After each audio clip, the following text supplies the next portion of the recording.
Say I walk with Jesus, walking in my freedom, talking like a leader. Every time the week's up, kick back with my feet up, laid out on my feet. It's okay to ease up, little time for leisure. I'm enjoying life, but if I get too cozy, I blow up my light bulb, then the world won't see. Trampling under cold feet, then I'm good for nothing but rapping over cold beats. Man, there goes another one. Holy when I'm on stage, man, it's just a cover up. Corner when I'm off stage, looking out for number one. Trying to make friends with the A-lists, becoming preoccupied with my paychecks. Sorta like I play chess, caught up in the matrix. Had a bigger heart when I was working down at Payless. Now I get bored reading, rather make record deals. Sit up in a board meeting, talk about record sales. Now I want to toilet keep money on my credit cards. If I lose focus on Jesus, then I'm better off being cursed. I don't think that we alert when we only read the verses in the word, but we in church. But that's the gospel industry, traveling that culture. What happened to the ministry? Man, it's getting so still. Recycling the same song for fear that it won't sell. Therefore we won't tell a sinner that they go to hell. Going to the workshops, creeping in the hotels. Shh, if you don't say a word, then I won't tell. The fruit of King James's indiscretions grow still. Covered up in fig leaves, then I'm just a fig tree.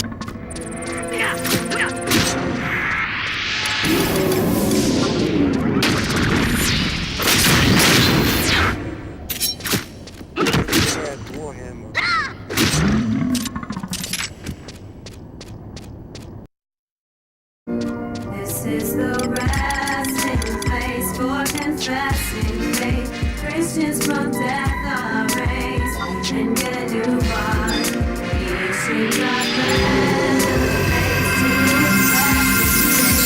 On Christ they set their praise in the city of God. This is the place for he that obeys. After heaven and earth burns his old age, it takes away things like rollades to put a phrase for the place where John could have made his paper. And more truth than Jacob, but praise got it shine so truly. Streets of gold with rhinestones and rubies, mind-blowing beauty, a sight we stare. This showstopper, Christ prepared for everyday time without the soap opera. This righteous there who eat the right fruit, not from the tree that brought death, but the tree of life that fills the hungry, who hungered and thirst to be done with the first in this land of milk and honey. God said eternally in the hearts of man to satisfy this appetite in this awesome land of perfection that's maintained. Citizens living in a different world like Dwayne Wayne. It ain't the same that tainted plain, acquainted with pain, no place where saints complain. It's so much beauty, yet it ain't a mirage. It's the city whose builder and maker is God. Resting place for confessing faith. Christians from death are raised and get a new body. Creation God renovates to its blessed state.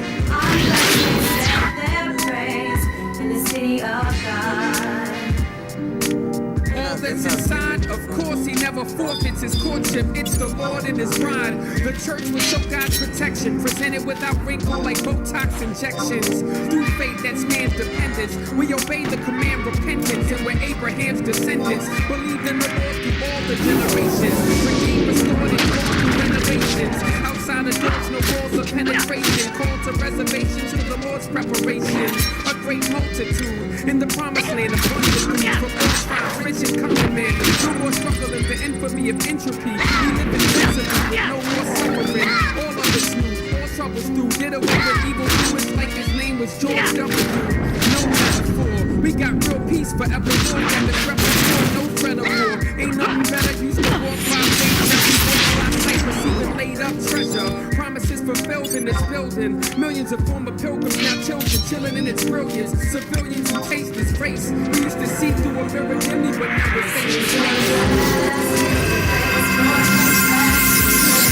Christians from death are raised and get a new body. God renovates to its blessed state. On Christ they set their praise in the city of God. Heaven's epitome is that will be in the vicinity of the Trinity, in full divinity, beyond imagination, divine habitation. We sit with God, His glory won't depart like Ichabod. Unveiled glory in touch with His humans, continuous uninterrupted communion. The end of story, God gives it glory. He is the glory, we give Him glory. All get destroyed, but in this city, this place, there's fullness of truth. God's not hot, it's better, etc. Dot, dot, dot. The crop's not stop, that's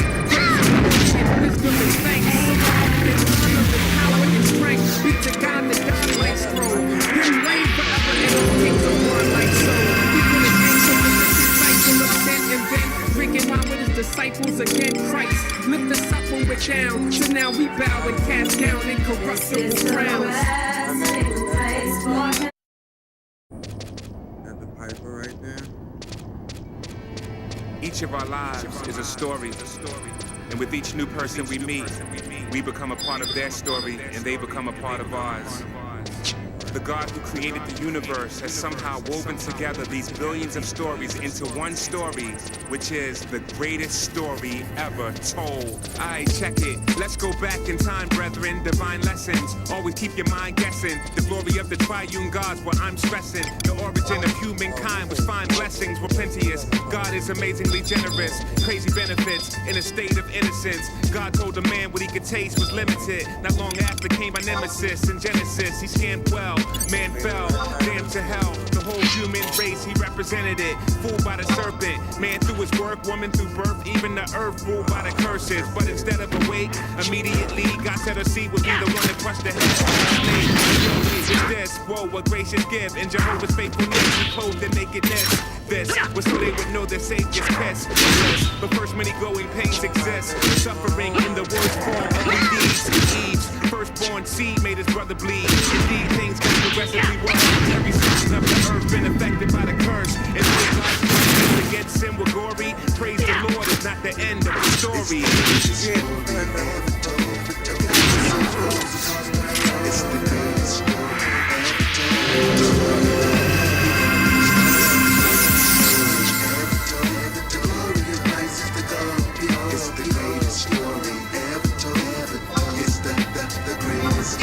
Next scene, man's sin was extreme. God gets steam, man gets cream. The Lord is so holy that he drowned him in the water. Fire in the valley of slaughter, Sodom and Gomorrah. But at the same time, he's so gracious and patient that from one man, he created a whole nation. Eventually enslaved by the mentally depraved, they cried out to the only one with the strength that he could save. He brought them out with signs and wonders, satisfied their hunger. Then he appeared on Mount Sinai in thunder, where he laid down the law for God-ruled government, commonly referred to as the Mosaic covenant. Sins imputed, so for man to know he's unrighteous, God instituted animal sacrifices. This was to show our constant need for atonement. And when it came to sin, the Lord would never condone it. And when his people disobeyed and went astray, he raised up prophets and kings to lead them in the way. But they would get foul with their idolatry. Prophecy sent them into exile. They paid their punishment like a grown man. Then with his own hand, he placed them back in their homeland. And while in their forefathers' land they dwell, they awaited the arrival of Emmanuel. It's Word. the greatest story ever told.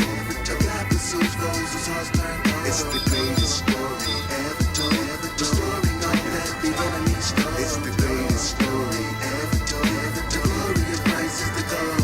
It's the greatest story ever told. It's the greatest.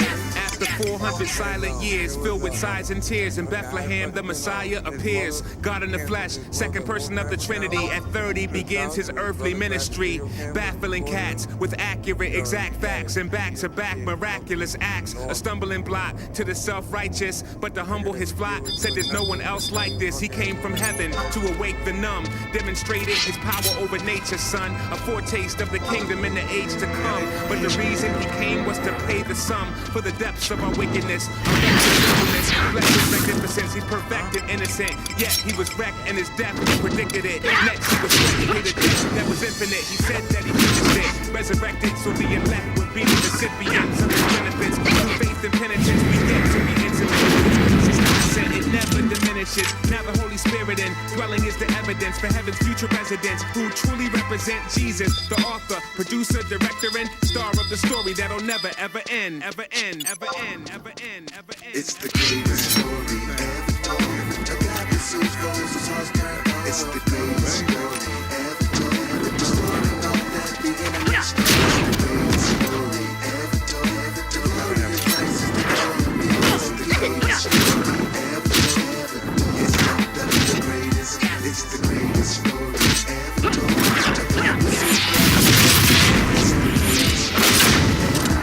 The story of that big enemy story. It's the greatest story ever told. The glory of Christ is the goal. It's the greatest story.